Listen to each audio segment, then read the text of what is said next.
Hello everyone, if you're trying to play Resident Evil Requiem and your game is crashing and you keep getting this error and unhandled exception occurred, then you have come to the right place because in this video I'm going to show you how to fix this error on Resident Evil 9 easily. So first off, what you're going to do is you're going to go on to your Resident Evil games folder. So the default location should be in your C drive from Files 86, Steam, and then Steam apps. You're going to go into common now, and then you're going to have this Resident Evil Requiem folder here. Now what you're going to do is you're going to right click on the Resident Evil 9 folder. You're going to go into properties, you're going to go into compatibility, and then you're going to make sure you click run this program as an administrator.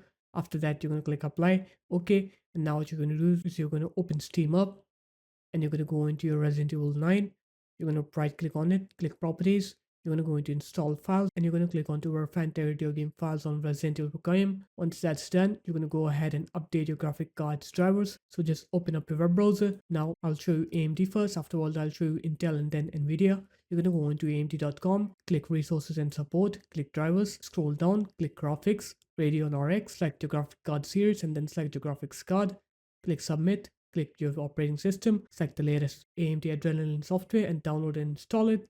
I'll show you Intel now. You're going to go into intel.com and then you're going to go into support, click download center, click onto graphics here, and then you're going to search for your graphics card here, Intel Arc A1070, and then you're going to download the latest Intel Arc graphics drivers. Afterwards, I'll show you NVIDIA now. You're going to go into nvidia.com, click drivers.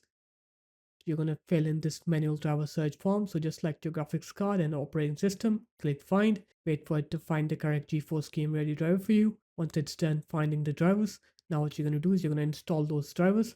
Once you're done installing those drivers, you're going to go ahead and restart your computer. Once you're done with the restart, now when you come here and try to play the game, you'll see that your game will now work. It will not crash anymore. So there it is, guys. That's how easy it was. If you guys found this video helpful, make sure to leave a like, comment, and subscribe to the channel, and I'll see you in my next video. Peace.